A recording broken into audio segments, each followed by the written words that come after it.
بسم الله الرحمن الرحیم. سلام علیکم و رحمت الله. امروز می خواهیم درباره ماهی صحبت کنیم که ماه آماده شدن برای بهترین ماه است، یعنی ماه شعبان.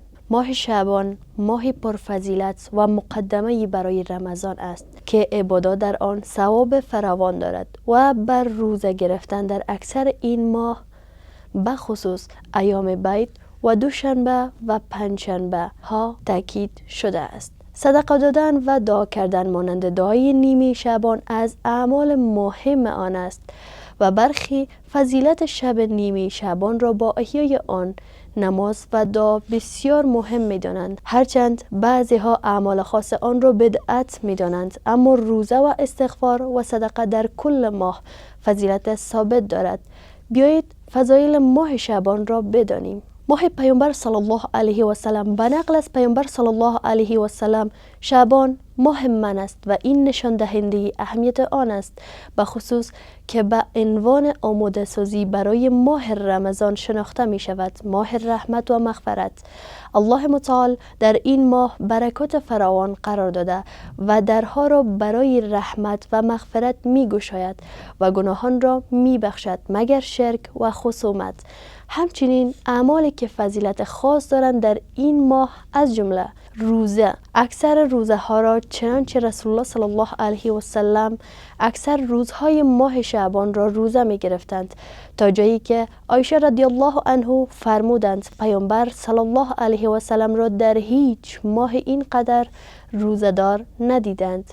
ایام بید، روزه گرفتن در روزهای 13، 14 و 15 هر ماه ایام بید مستحب است و در شعبان فضیلت بیشتری دارد.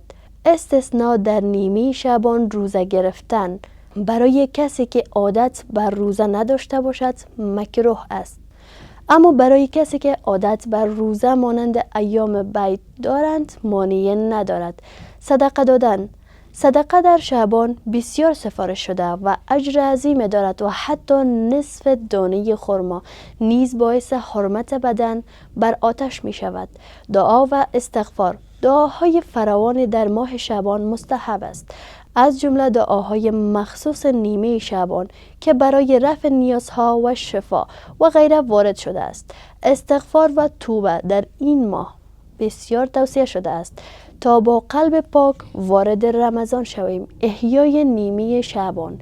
این شب از شبهای پرفضیلت است و بسیاری از علمای اهل سنت احیای آن را با نماز و دعا بر اساس برخی احادیث مستحب و دارای ثواب فراوان می دانند. خلاصه ماه شعبان فرصت برای نزدیک شدن بر الله است و با روزه گرفتن، صدقه دادن، دعا و استغفار می توان از فضایل آن بهره مند شد.